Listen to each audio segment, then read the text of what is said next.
Olá! Se você é cristão, provavelmente você acredita que o estudo da Palavra de Deus é algo essencial na caminhada cristã.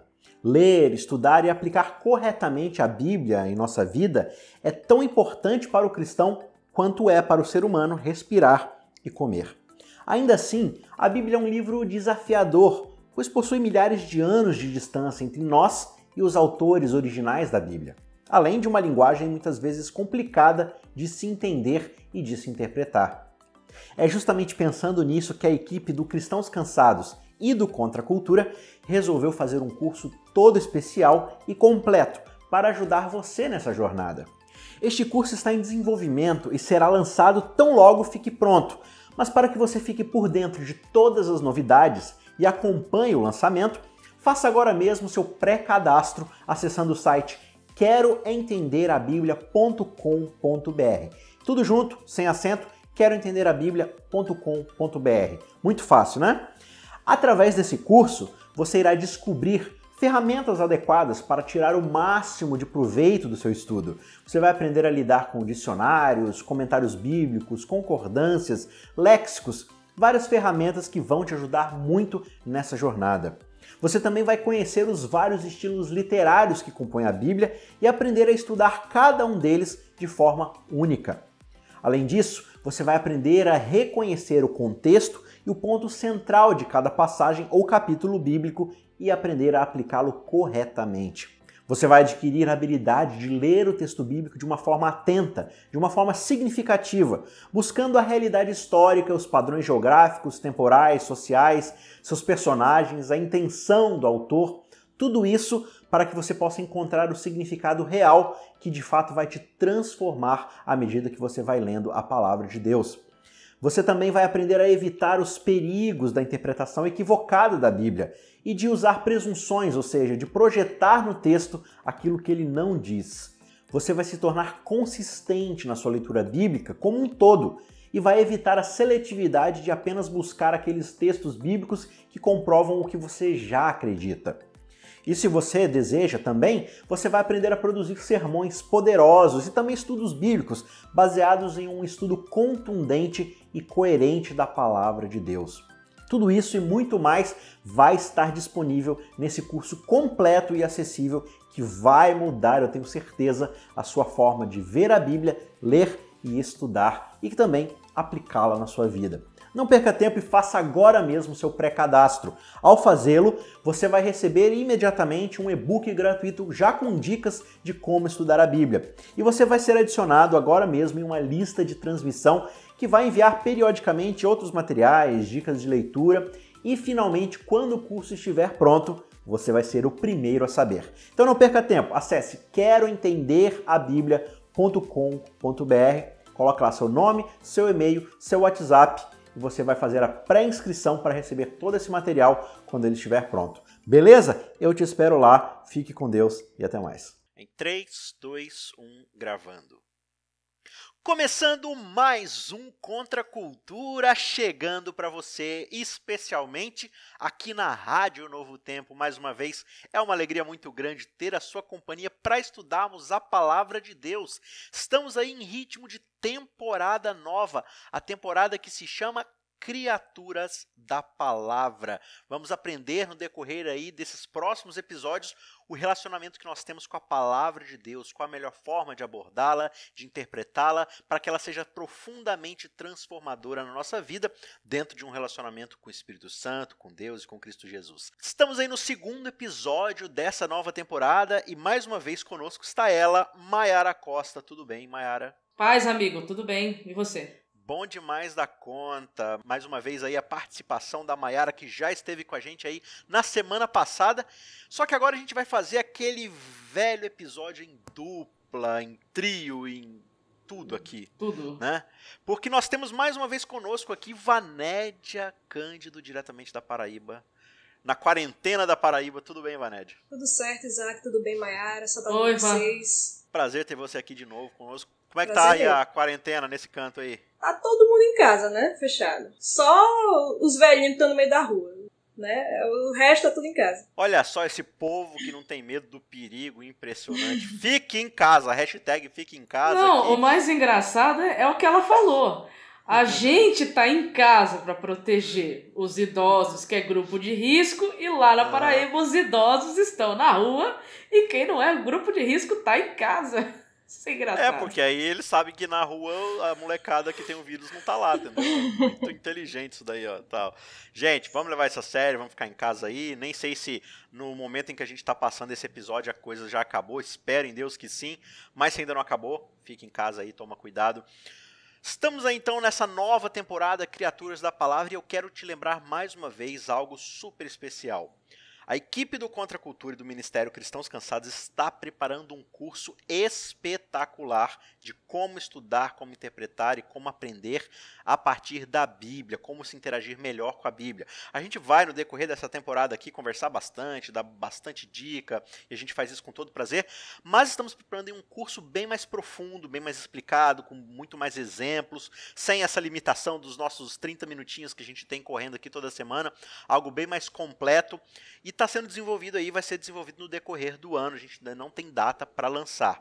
Então vamos fazer o seguinte, eu quero te convidar mais uma vez para você acessar o site queroentenderabiblia.com.br, bem fácil aí, quero entender a Bíblia, tudo junto, sem acento.com.br, você vai entrar lá, tem um vídeo explicando mais ou menos como vai ser o curso, e do lado tem um formulário pedindo seu nome, seu e-mail e seu WhatsApp. Escreve lá, coloca seus dados, se inscreva e quando o curso estiver pronto, a gente vai avisar você para que você seja o primeiro a saber quando o curso estiver aí disponível para todo mundo. Beleza? Quero entender a Bíblia.com.br, acessa lá também cristãoscansados.com.br e youtube.com/cristãoscansados, vai ser uma alegria ter sempre a sua presença. Beleza? Vamos lá para o nosso episódio de hoje, que se chama, segundo episódio, Diferente, porém igual. Aí você pergunta, quê? É isso mesmo, diferente, porém igual.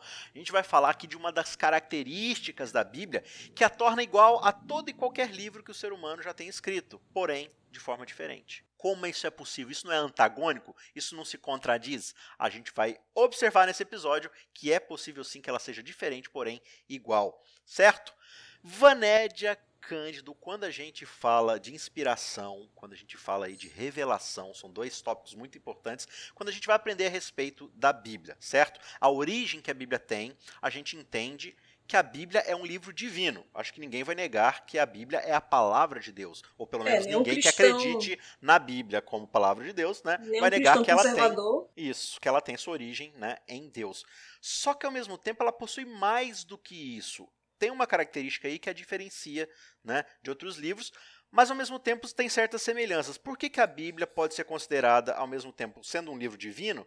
Por que eu posso falar que ela é igual a todo e qualquer livro que o ser humano já tem escrito? Isso é uma blasfêmia? É uma bobeira que eu estou falando? Ou é uma característica da Bíblia? Depende do sentido que ele está falando, né? Vamos ver o que a Bíblia mesmo fala sobre ela. Ela diz assim, 2 Pedro 1:21. Homens santos falaram da parte de Deus. Então, não foi Deus falando diretamente ao homem. Foi Deus usando o instrumento humano para falar com o homem. Então, daí a gente tem dois aspectos da Bíblia, né? Que a Bíblia tem uma natureza dual. Ela é divina, porque foi Deus que falou, mas ele usou elementos humanos para falar. Então, ela é um livro divino humano, né? Então, por isso, ela é um livro diferente de todos os outros, porque ela é divina. A origem dela é divina. Deus inspirou as palavras da Bíblia, né, o pensamento dos profetas e tudo, mas ele também usou seres humanos, usou línguas humanas. Então, nesse aspecto, ela é igual a todos os livros. Você tem um texto ali. Então, todo texto vai ter regras de interpretação da própria língua. Né? A Bíblia foi escrita em 3 línguas, e são línguas tão humanas que morreram. Não fala mais o hebraico bíblico, o grego bíblico, né, o aramaico. Deus inspirou, mas usou homens. E os homens produzem textos, e esses textos têm uma gramática, tem substantivos, tem verbos. Então, um substantivo não é diferente só porque ele está na Bíblia e quando está num jornal significa outra coisa. Não, um substantivo na Bíblia é um substantivo, como em qualquer outro lugar. Agora, a diferença é que ele vai regenerar meu caráter, vai transformar minha vida, a autoridade que esse livro tem, nenhum outro tem. Nesse sentido é diferente, porque é divino. mas no outro sentido, porque é um texto, então eu vou usar regras, princípios de interpretação, assim como qualquer outro texto. Mayara Costa, quando a gente fala de inspiração, né, a gente está falando aí de uma ideia onde Deus ele está passando aí um conteúdo para o ser humano.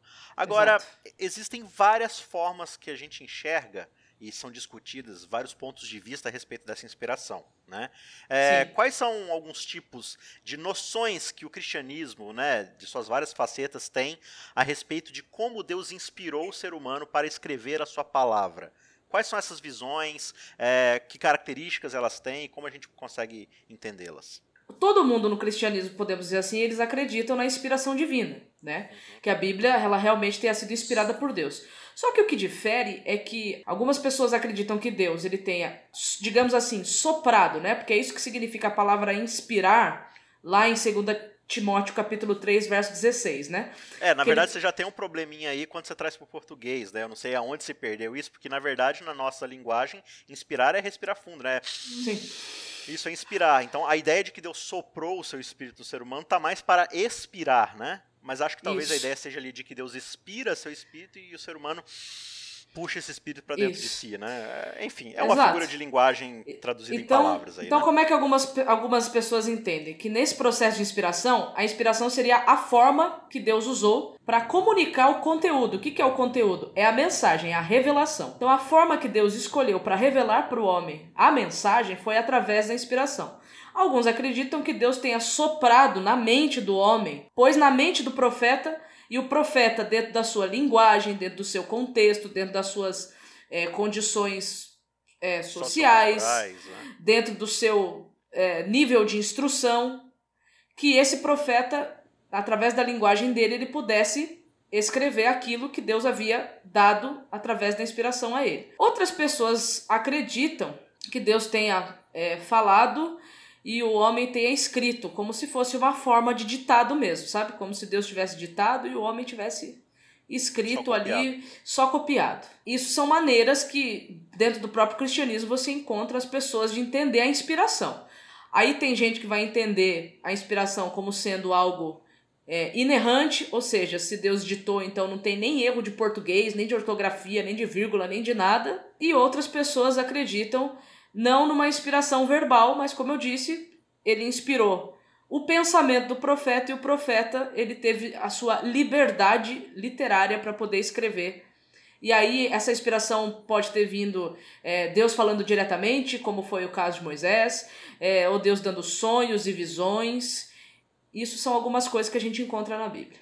Ou então ele fazendo com que o profeta fosse pesquisar, né? Exatamente. Exatamente. Lucas, ele foi lá e fez entrevistas com testemunhos oculares para poder escrever o evangelho dele, né? Lucas foi meticuloso na pesquisa, né? Então isso também é uma forma de inspiração, uma inspiração através de pesquisa. O evangelho de Marcos, se eu não me engano, é João Marcos redigindo coisas que ele está ouvindo, alguns entendem do próprio Pedro, por exemplo, né? Exato. Testemunhos ou pedaços da narrativa de Pedro, pelo menos essa é uma das visões que se tem, né, a respeito do evangelho de Marcos. Essas são as várias formas que a gente vê dessa ideia de inspirar-se, né? Ou o ser humano, de fato, ele é tomado por Deus e ele realmente vai escrever ali o que Deus... Então, está descrito ali na Bíblia, foi o que Deus quis dizer, não tem nenhuma interpretação, não tem nada. É aquilo ali, pronto, acabou. Outras ideias, né, de que Deus realmente, ele explicou algo para o ser humano e o ser humano vai tentar passar o que ele entendeu e às vezes esse ser humano ele vai cometer alguns equívocos ou ele vai estar limitado à sua visão no sentido como a Mayara falou, né, da sua interpretação da realidade na hora. Ou ele vai esquecer. Ele vai esquecer de algumas coisas. Ou vai ter um lapso de memória. Você vê pontos dos evangelhos ali às vezes, né, que estão diferentes e tudo mais. Agora, Vanédia, tem uma outra visão que é uma visão assim um pouco que abrange um pouco mais todas essas visões e tenta articular com ela para chegar a um consenso um pouco mais claro, talvez, da forma como a gente imagina que Deus ele de fato use aquele autor bíblico, né? Que é a inspiração plenária, ou total, completa, né? De que forma ela funciona? Seria basicamente que Deus inspira o pensamento do profeta, mas isso envolve necessariamente as palavras do profeta. Porque você não tem como pensar sem palavras. Então, Deus, ao inspirar o pensamento, isso de alguma forma vai envolver o que o profeta escreve também. É uma visão mais abrangente. É claro que como o profeta ele vai estar limitado ao seu tempo, à sua cultura, ele vai comunicar aquelas coisas de uma maneira que está circunscrita ao que ele vive. né? Mesmo com a inspiração, então ele vai usar as palavras que ele usa e tudo mais.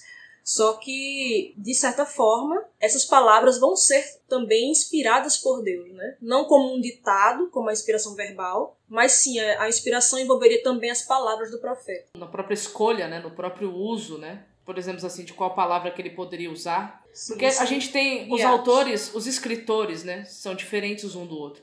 Tinha uns que eram muito cultos, como, por exemplo, Lucas e Paulo.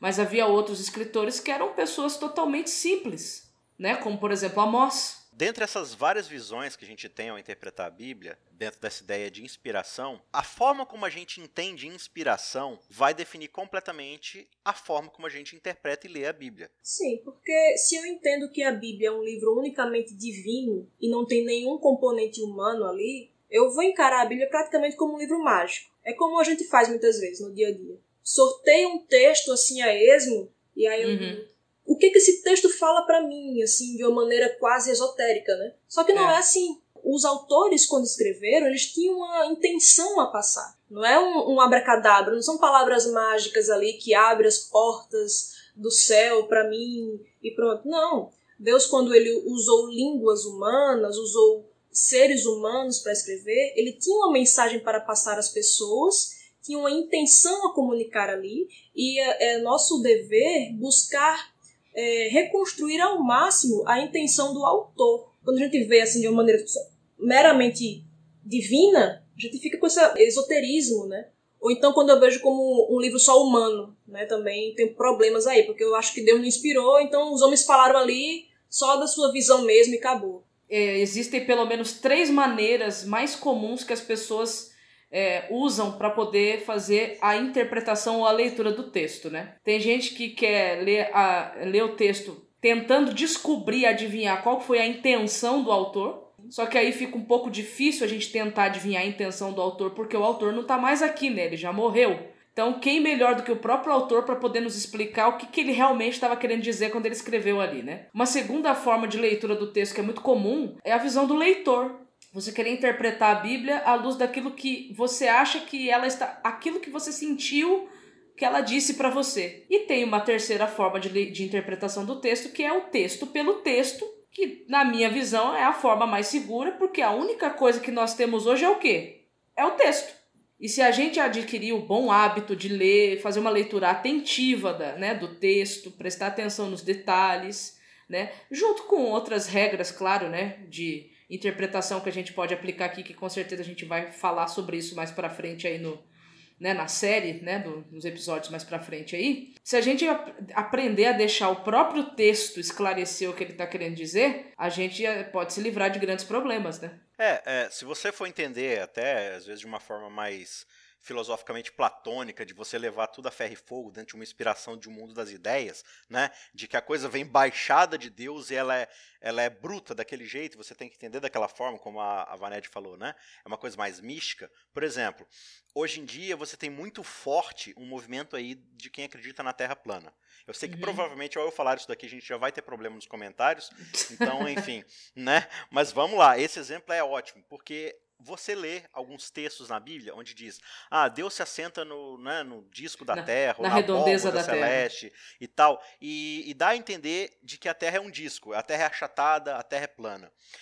Só que assim, você vai ter vários textos na Bíblia onde o autor está limitado ao seu ponto de vista, à sua cultura, ao entendimento da época, né? Então, por exemplo, é só lá na frente, com Galileu e companhia, que a gente vai ter um entendimento de que, por exemplo, o Sol ele está parado e a Terra está girando em torno do Sol. Aí chega Josué e diz assim, não, mas aí a Terra parou enquanto a gente estava lutando. O Sol parou, na verdade, né? Isso. Por quê? Porque a única coisa que ele está vendo do ponto de vista dele é que o Sol está lá. E nós aqui, quando a gente olha para o Sol, a gente vê que o Sol está mexendo. Mas, na verdade, não é o Sol que está mexendo, é a Terra que está mexendo. Mas do nosso ponto de vista é esse. Aí eu entendo, não, mas Deus inspirou para ser escrito dessa forma. Então Deus, ele quer que esse seja o entendimento pleno, porque inspirado é mágico. Aí eu falo assim, não, se é a palavra de Deus, então Deus já está dizendo aqui pra gente que o Sol gira em torno da Terra e a Terra é plana.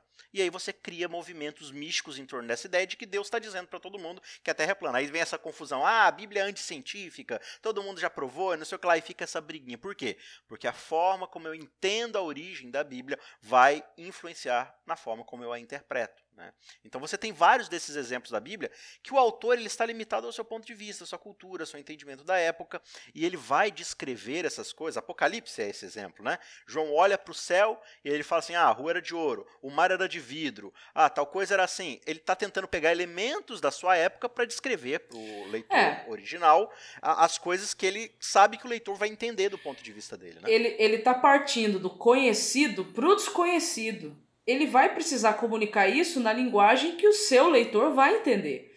Porque a própria Bíblia não diz que é da vontade de Deus que os homens cheguem ao pleno conhecimento da verdade para serem salvos? Paulo não escreve isso lá para Timóteo? Então, se é da vontade de Deus que os homens cheguem ao pleno conhecimento da verdade para serem salvos, então Deus ele vai comunicar essa verdade de uma maneira que esse ser humano consiga entender.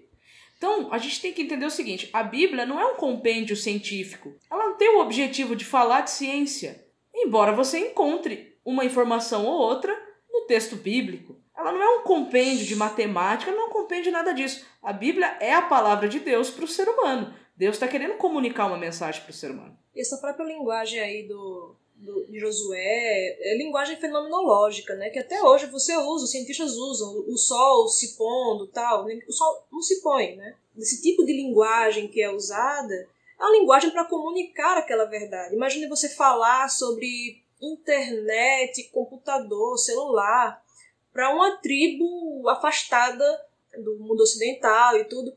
Como é que você vai explicar esses conceitos para aquelas pessoas? Você vai usar elementos que elas possam entender. Olha, um celular é como uma pedra em que você vê ali imagens. Enfim, você vai colocar de uma forma que eles possam entender. Da mesma forma é com a Bíblia. Ela está colocada ali várias questões muito profundas, mas de uma forma que a gente entenda. Né?